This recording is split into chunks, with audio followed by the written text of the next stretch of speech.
ज्ञानाञ्जना शलाकया चक्षुरुन्मिलितं येन तस्मै श्रीगुरवे नमः। श्रीचैतन्यमनोभीष्टं स्थापितं येन भूतले स्वयं पदामह्यं ददाति स्वपदान्तिकं। वन्देऽहं श्रीगुरु श्रीयुतपदकमलं श्रीगुरुं वैष्णवांश्च श्रीरूपं साग्रजातं सहगना रघुनाथान्वितं तं सजीवम् साद्वैतं सावधूतं परिजनसहितं कृष्णचैतन्यदेवं श्रीराधाकृष्णपादान् सहगना ललिता श्रीविशाखान्वितंश्च। नमो विष्णुपादाय कृष्णपृष्ठाय भूतले श्रीमते जगन्नाथस्वामिनिति नामिने। नमो आचार्यपादाय निताय कृपाप्रदायिने गौरवधामोदाय नगरग्रामतारिणे। नमो विष्णुपादाय कृष्णपृष्ठाय भूतले श्रीमते भक्तिवेदान्तस्वामिनिति नामिने। नमस्ते सारस्वती देवे गौरवाणी प्रचारिणे निर्विशेष शून्यवादी पाश्चात्यदेशकारिणे। नमो महावदनाय कृष्ण प्रेम प्रदायते कृष्णाय कृष्ण चैतन्य नामने गौरधीश नमः। हे कृष्ण करुणा सिंधु दीनबन्धु जगत्पते गोपेश गोपिका कान्त राधा कान्त नमस्ते।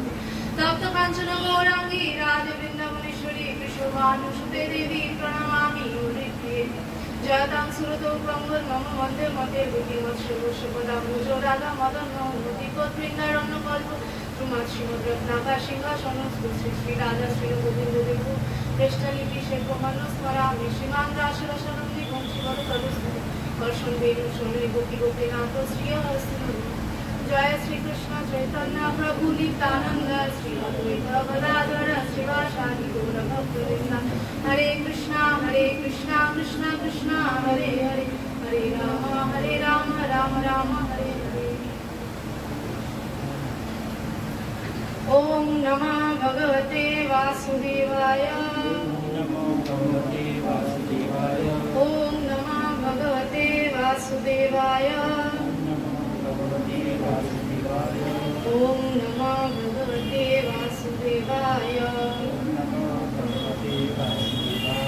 नारायण नमस्कृत्यं नरं चैव नरोत्तमं देवीं सरस्वतीं व्यासं ततो जयमुदीरये। नष्टप्रायेषु अभद्रेषु नित्यं भागवत सेवया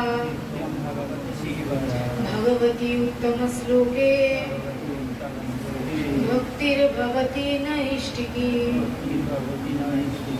हरे कृष्ण। আজকে 11 নম্বর শ্লোক হবে।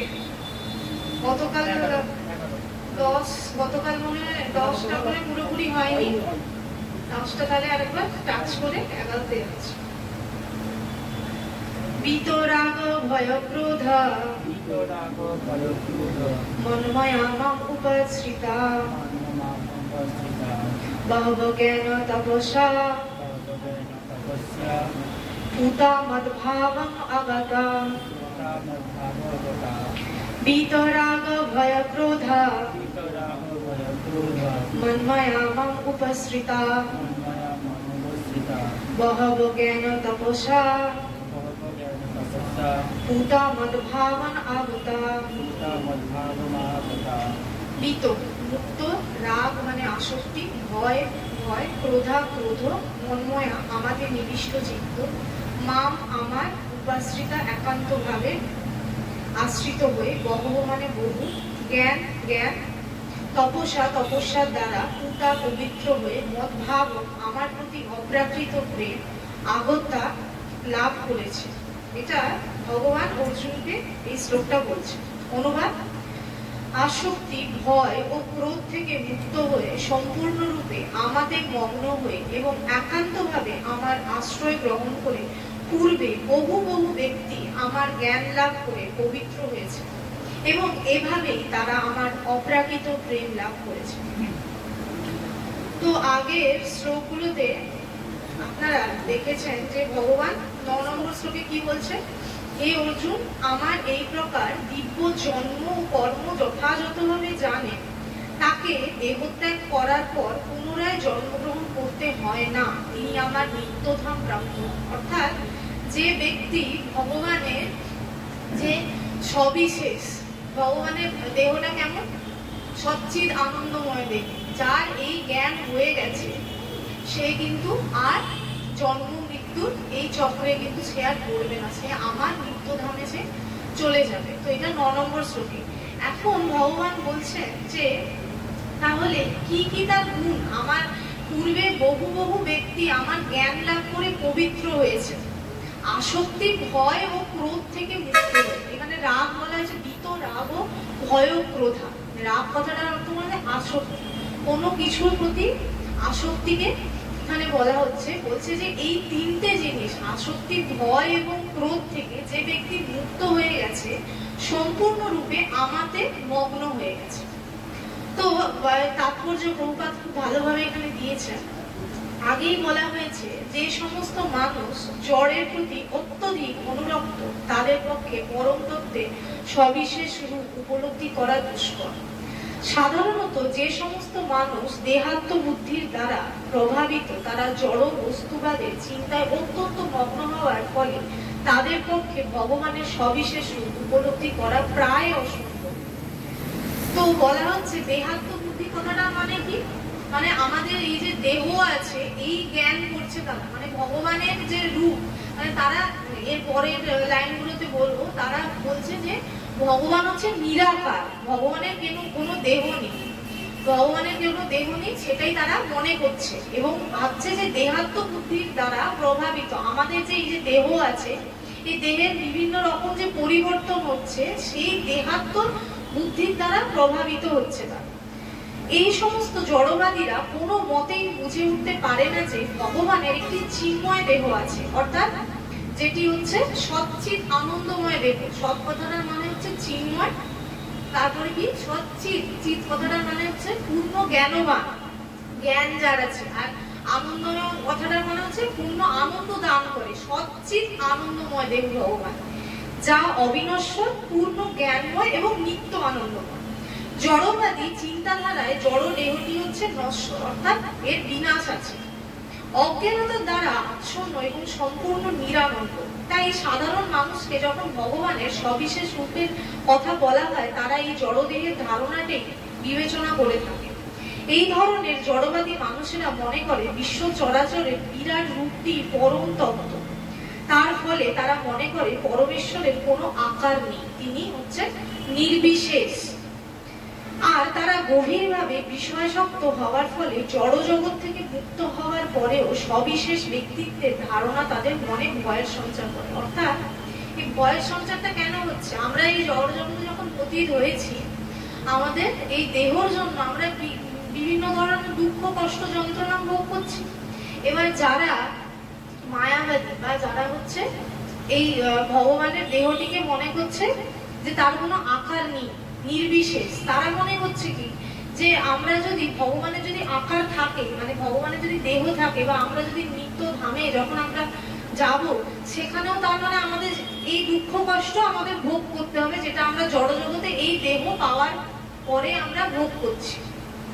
তো তাদের এই ধারণাটাই নেই যে আমরা নিত্য ধামে, সেখানে কিন্তু অন্যরকম প্রস্তুতি রয়েছে, সেটা তাদের এই ধারণাটাই তাদের নেই। তারা ভাবছে যে এই দেহ যদি আমরা আবার প্রাপ্ত হই, তাহলে কিন্তু আমাদের অনেক দুঃখ কষ্ট ভোগ করতে হবে। আর তারা গভীরভাবে বিষয়াসক্ত হওয়ার ফলে জড় জগৎ থেকে মুক্ত হওয়ার পরেও সবিশেষ ব্যক্তিত্বের ধারণা তাদের মনে ভয়ের সঞ্চার করে।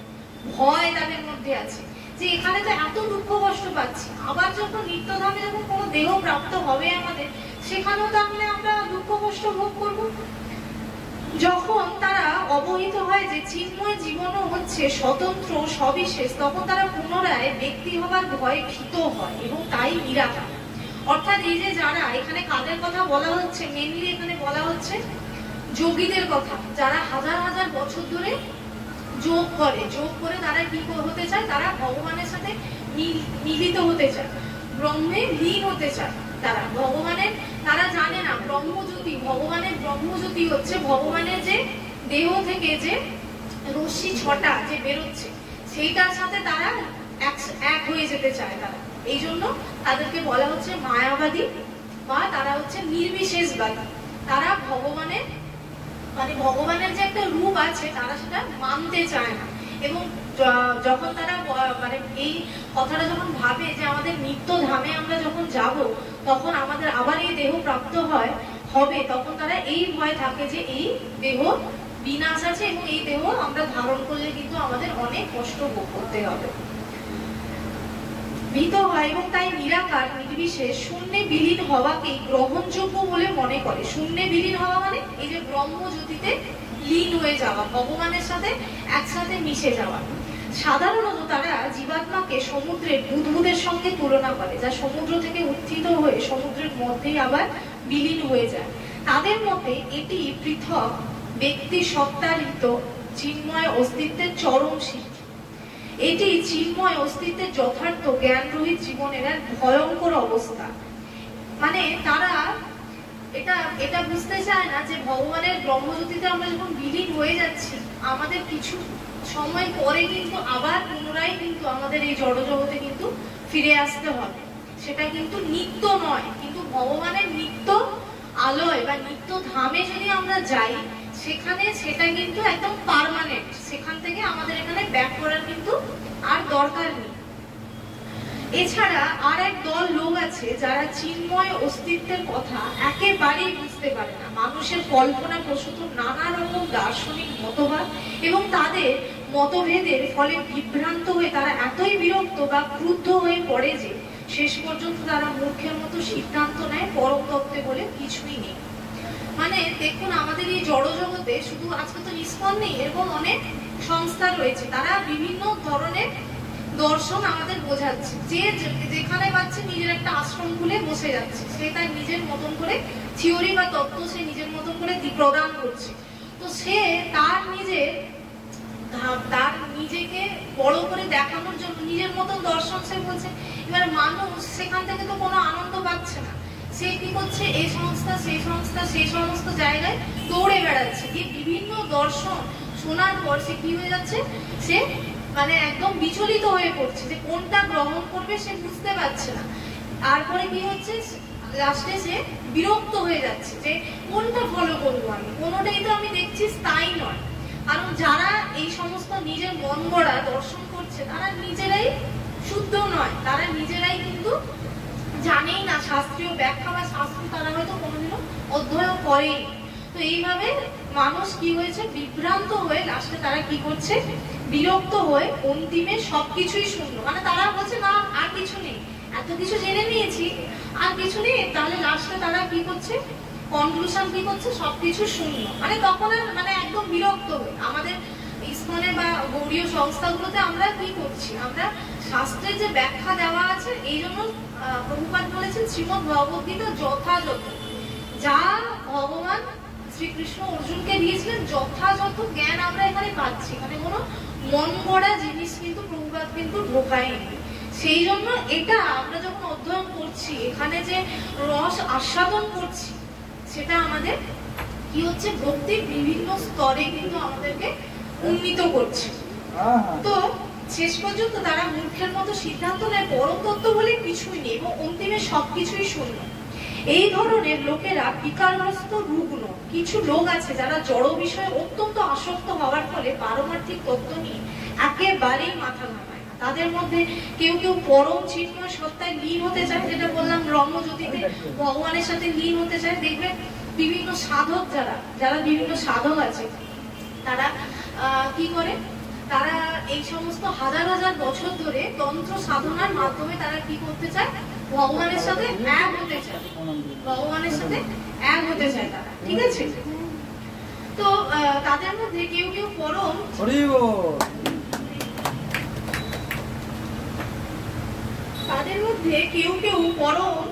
চিন্ময় সত্তায় লীন হতে চায় এবং কেউ কেউ আবার মন গড়া দার্শনিক তত্ত্বের কোনো কুলকিনারা না পেয়ে হতাশায় ক্রুদ্ধ হয়ে সবকিছুকেই অবিশ্বাস করতে পারে। মানে তাদেরকে এমন ভাবে থিওরি বলা হয় যে তারা কোনো কিছুর সাথে তো মিল করতে পারছে না, বা কোনো কিছুর সাথে তারা কোনো কিছু খুঁজেও পাচ্ছে না, আনন্দও পাচ্ছে না। সেই জন্য তারা কি করছে, বিরক্ত হয়ে সবকিছুকেই তারা অবিশ্বাস করা শুরু করে দিচ্ছে। মানে যদিও তারা একটু ভগবানের কথা জানতে চেয়েছিল বা পরমাত্মার সবিশেষ যে গ্রুপ আছে সেটা সম্পর্কে জানতে চেয়েছিল, তারা কিন্তু বিভিন্ন জায়গায় বিভ্রান্ত হয়ে কিন্তু আর কোনো কিছুকেই বিশ্বাস করছে না।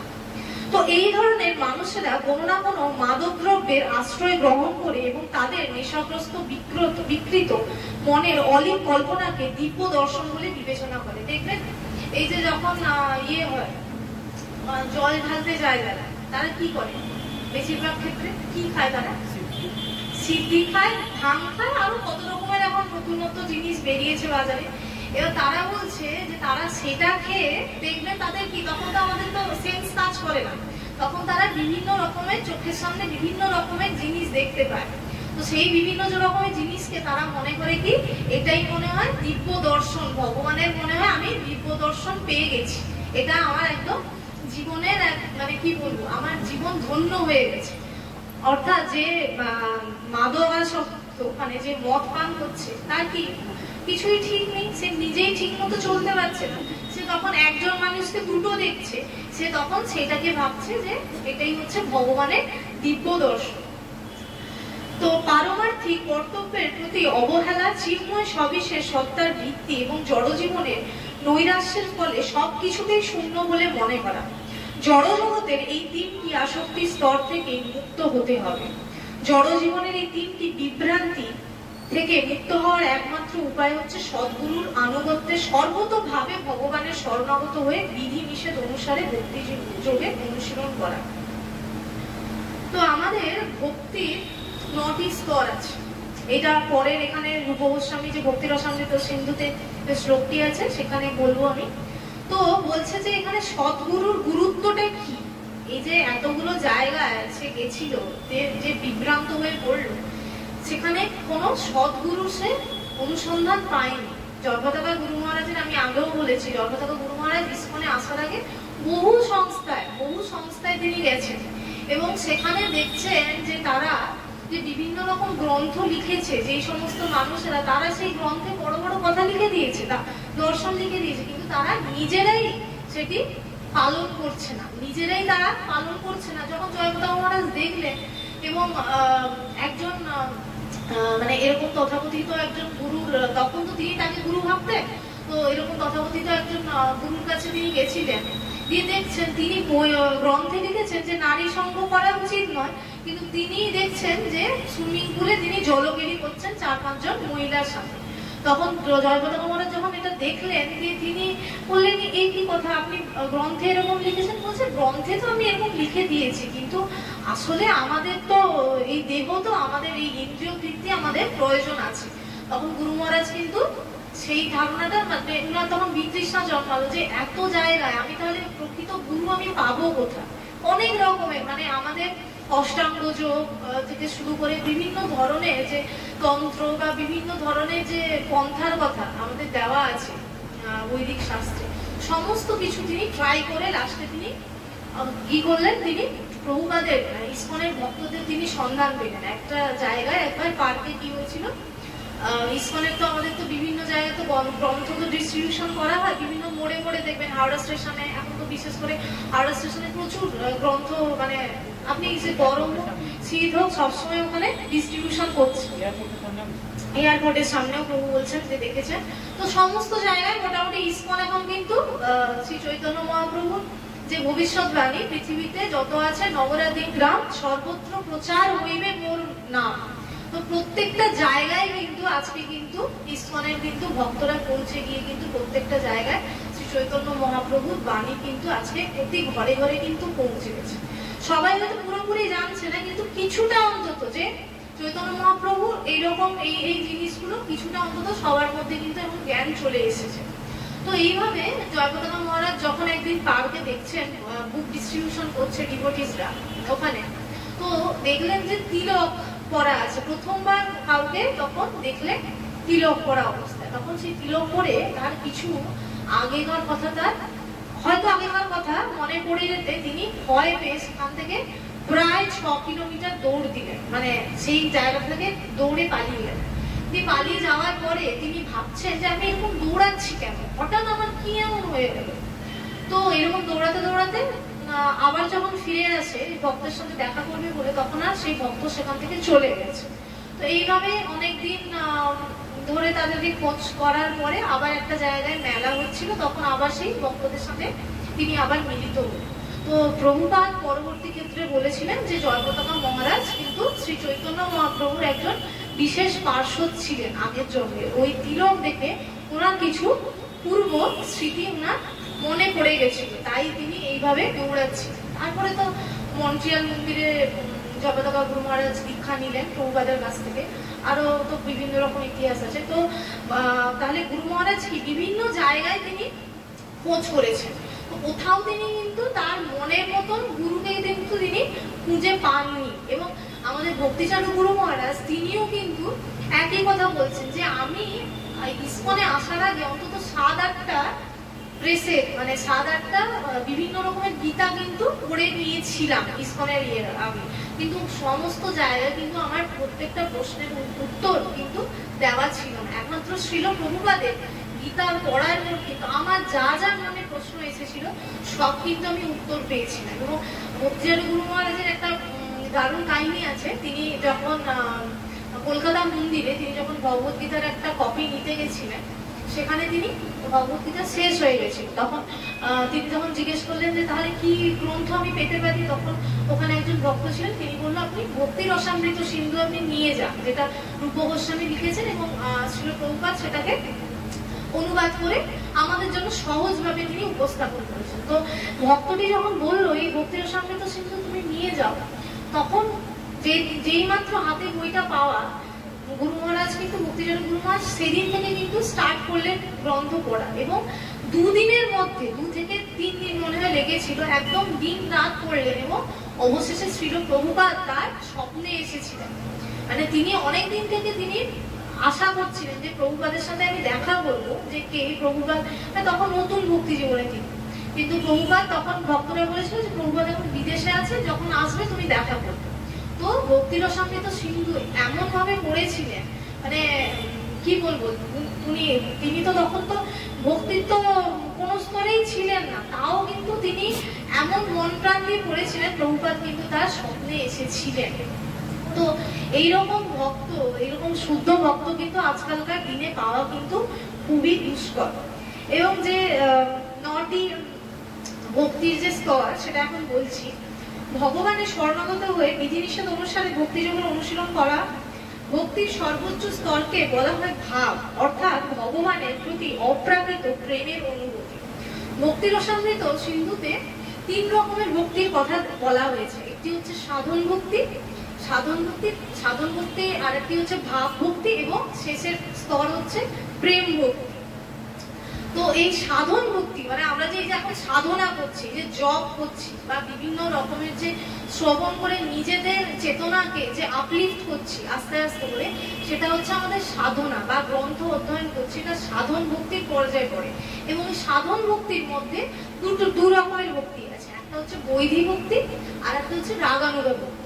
এই বৈধি ভক্তি মানে হচ্ছে বিভিন্ন বিধি নিয়ম যেটা শাস্ত্রে আমাদের দেওয়া আছে, সেই সমস্ত বিধি নিয়ম আমরা পালন করব। এবং রাগানুগা ভক্তি হচ্ছে গোপীদের ভক্তি, যেটা বৃন্দাবনের গোপীরা ভগবানের জন্য যেটা অনুভব করতেন, সেটা হচ্ছে রাগানুগা ভক্তি। এবার এই সমস্ত এই সাধন ভজন করতে করতে আমাদের কি চেতনা তো একদম কলুষিত, এই জড় জগতে সংস্পর্শে এসে আমাদের চেতনা একদমই মানে নোংরা বসে গেছে। একটা আয়নায় যখন আপনারা একদম পুরো নোংরা বসে যায়, আমরা মুখ দেখতে পাই না। তো আস্তে আস্তে এই সাধন ভজন করতে করতে, জব কন্টিনিউ করতে করতে, অনেকে বলে থাকে যে আমি প্রথমবার কেন জব করে কেন আনন্দ পাচ্ছি না, কারণ আমাদের মনের মধ্যে তো পুরো ময়লা একদম পরিপূর্ণ। আস্তে আস্তে কি করতে হবে, এই জব করে করে ময়লাটাকে পরিষ্কার করে করে আস্তে আস্তে কিন্তু আমরা নিজেদের যে স্বরূপ সেটা কিন্তু আস্তে আস্তে আমরা দেখতে পাবো। তো বৈধি ভক্তি, রাগানুগা ভক্তি, এবং এর পরের স্টেজ হচ্ছে ভাব ভক্তি। আমাদের মধ্যে ভাব জন্মাবে ভগবানের প্রতি, যে ভগবানের নাম কীর্তন শোনার প্রতি রুচি, বা আমাদের এখানে যখন ভক্ত সঙ্গ করছি, আমরা বিভিন্ন রকম পাঠ শ্রবণ করছি, সেই পাঠ যে শোনার প্রতি রুচি সেটা আমাদের জন্মাবে। সেটা জন্মানোর পরের স্টেজ হচ্ছে প্রেম ভক্তি ভগবানের প্রতি, তারপরে আমাদের প্রেম আসবে। তখন দিন নেই রাত নেই, আপনি ভগবানের জন্য আপনার চোখ দিয়ে অটোমেটিক্যালি অশ্রু পড়ছে। তো চৈতন্য মহাপ্রভু কিন্তু ভক্ত রূপে তিনি ভক্ত অবতার, ভক্তরূপে কিন্তু আমাদের বিভিন্ন রকমের শিক্ষা দিয়ে গেছেন। এবং 8টি যে শ্লোক শিক্ষাষ্টকম, সেখানেই কিন্তু চৈতন্য মহাপ্রভু কিন্তু আর কোনো আমাদের শিক্ষা দিয়ে যায়নি, মাত্র কারণ অলরেডি ব্যাসদেব অনেক কিছু রচনা করে গেছেন, অনেক কিছু, বা যারা গোস্বামীরা অনেক কিছু তারা আমাদেরকে শিক্ষা দিয়ে গেছেন। ওই জন্য চৈতন্য মহাপ্রভু মাত্র 8টি পংক্তি বা 8টি কিন্তু আমাদের শিক্ষাষ্টকমের মাধ্যমে কিন্তু দিয়ে গেছেন। এবং এই শিক্ষাষ্টকমটাই যদি আমরা ফলো করি তাহলে কিন্তু আমরা ভক্তির অনেকটা উঁচু স্তরে পৌঁছে যেতে পারি। শ্রীল রূপ গোস্বামী প্রণীত ভক্তি বিজ্ঞান সমন্বিত ভক্তি রসামৃত গ্রন্থে বলা হয়েছে, এখানে শ্লোকটা বলা হয়েছে, আমি এর তাৎপর্যটা বলে আমি আলাদা করে ভাগ করে বলছি। সর্বপ্রথমে অবশ্যই আত্মোপলব্ধি লাভের প্রতি প্রারম্ভিক আগ্রহ থাকতে হবে। অর্থাৎ আমাদের প্রথমে আমাদের মধ্যে এই কথাটা আমাদের মনের মধ্যে আসতে হবে যে আমাদের আত্মোপলব্ধি করার জন্য আমাদের কি কি করতে হবে, এই কথাটা আগে আমাদের মধ্যে আনতে হবে। প্রারম্ভিক মানে ইনিশিয়াল স্টেজে, একদম শুরুতে আমাদের কিন্তু নিজেদের আত্ম-উপলব্ধি করার জন্য কিন্তু আমাদের মধ্যে আগ্রহ থাকতে হবে। আজকে যারা আপনারা এখানে এসেছেন তারা নিশ্চয়ই কিছু ভেবে এসেছেন যে দেখি মন্দিরে গিয়ে কি হচ্ছে, তার মানে কি আপনারা একদম প্রথমে স্টেজে যে আমরা নিজেদেরকে জানবো বা আমরা কিছু শিখবো বলে এখানে এসেছি, এই যে আপনাদের মধ্যে যে এই ধারণাটা এসেছে বা এই যে মনের মধ্যে যে এসেছে বলেই আপনারা এখানে উপস্থিত আছে, এটাই হচ্ছে ভক্তির প্রথম স্তর। তো বলা হচ্ছে এই স্তরটিকে বলা হয় শ্রদ্ধা, এই স্তরটিকে শ্রদ্ধা বলা হয়। এইরকম করে 9টি স্তর আছে শ্রদ্ধা স্তর। এই শ্রদ্ধা স্তরে কি হচ্ছে, এটা হচ্ছে আমাদের কি বলবো মানে সফট ফেথ যেটাকে বলা হয়, মানে একদমই ঠুনকো বিশ্বাস। মানে এই বিশ্বাসটা কিন্তু স্থায়ী নয়। আজকে এখানে এসে আপনি শ্রবণ করছেন, কিছুক্ষণ পরে যদি আপনাকে বাইরে গিয়ে মন্দিরের বাইরে গিয়ে আপনাকে যদি অন্য কেউ অন্যভাবে যদি প্রভাবিত করে দেয় তাহলে কিন্তু আপনি তার মতন আবার হয়ে যাবেন। কিন্তু এটাও কিন্তু ভক্তির প্রথম একটা স্তর, এটাকে বলে শ্রদ্ধা স্তর। তার ফলে পারমার্থিক স্তরে উন্নীত সাধু ব্যক্তিদের সঙ্গ লাভের বাসনা জন্মাবে।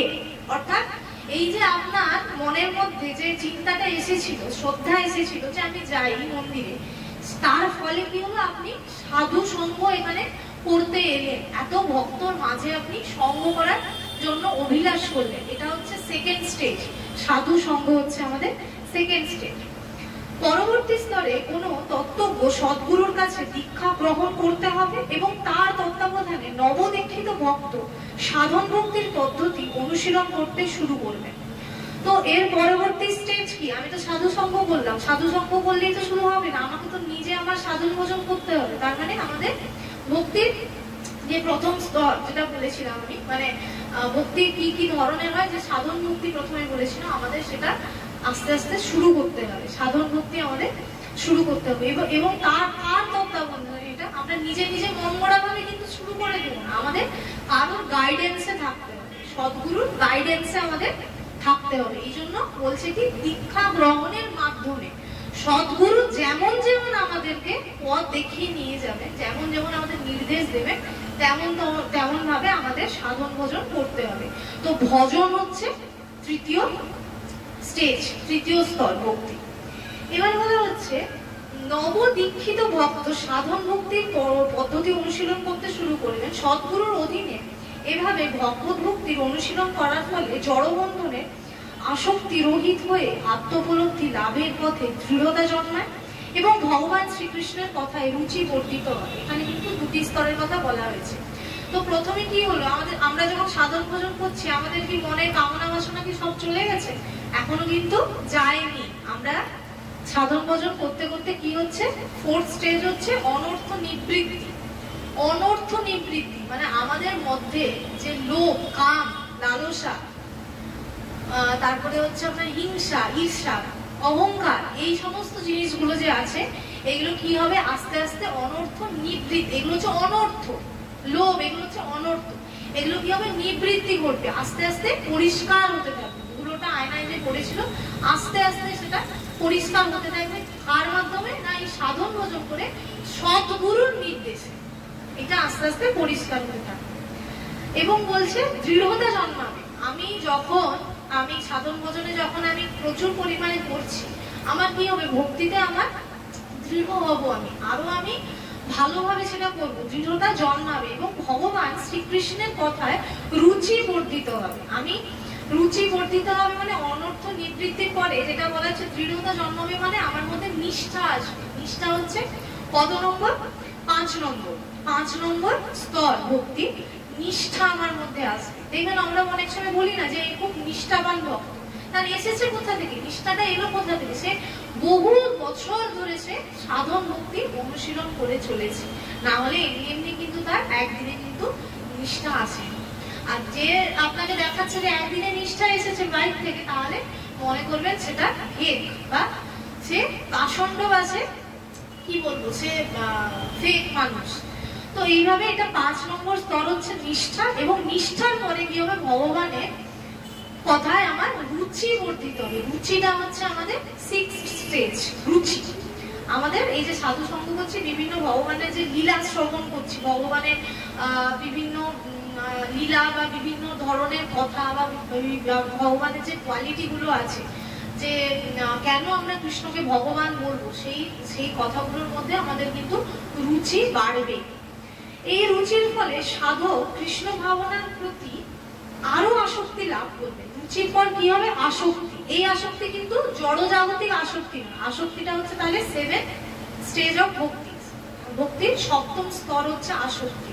এই আসক্তি জড়জাগতিক কোনো জিনিস পাওয়ার জন্য আসক্তি, যে আমি গাড়িটা আমাকে পেতেই হবে তার প্রতি আমার আসক্তি, বা আমাকে এই জিনিসটা করতে হবে সেটার প্রতি আসক্তি। এই আসক্তি সেই আসক্তি, এই আসক্তি হচ্ছে ভগবানকে পাওয়ার জন্য যে আসক্তি, রুচি, মানে শ্রবণ করার পর রুচি হওয়ার পরে যে আসক্তি, সেই আসক্তির কথা বলা হয়েছে। যা থেকে ভগবানের প্রতি পারমার্থিক প্রেম ভক্তি প্রারম্ভিক স্তর ভাব পর্যায়ে উন্নীত হয়। আমি এক্ষুনি কি বললাম, সাধনটা কি ছিল? সাধন ভক্তি তো প্রারম্ভিক স্তর ছিল।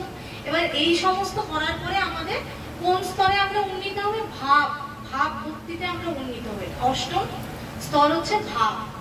এবার ভাব থেকে কোথায় যাব আমরা? প্রেম স্তরে পৌঁছাবো ভগবান। তাই 9ম স্তর হচ্ছে ভগবানের প্রতি প্রেম। এটা হচ্ছে 9টি স্তর ভক্তি, যেটি আমাদের ভক্তি রসামৃত সিন্ধু রূপ গোস্বামী এইটি বলেছেন। ভগবানের প্রতি প্রকৃত ভালোবাসার নাম হচ্ছে প্রেম।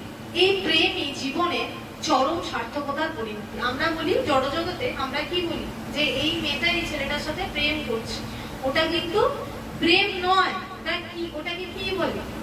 ওটা ভাব, একজন আরেকজনের দেহের প্রতি যে আসক্তি, এই দেহটাকে আমি ভোগ করবো, সেইটাই হচ্ছে আমরা প্রেমের নাম। কিন্তু আসল প্রেম হচ্ছে ভগবানের সাথে ভগবানকে সেবা করার যে আনন্দ, বা ভগবানকে আমি বিভিন্ন স্তরে আমি ভগবানকে আমার ভক্তির মাধ্যমে আমি ভগবানকে আমি সেবা করবো। সেই যে মনের মধ্যে যখন ভাব আসবে বা প্রেম স্তরে আমরা যখন বলবো, সেটি হচ্ছে আসল প্রেম ভগবানের উদ্দেশ্যে।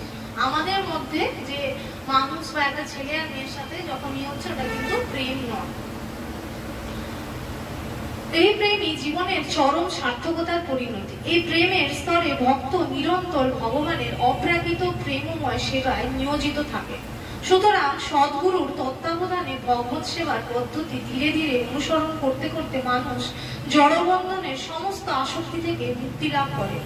তার নিজের পৃথক চিন্ময় ব্যক্তিসত্তার আতঙ্ক থেকে মুক্ত হয়ে এবং হতাশাবোধ থেকে সৃষ্ট শূন্যবাদের কবল থেকে নিষ্কৃতি লাভ করে আত্মোন্নতির সর্বোচ্চ স্তরে উপনীত হতে পারে।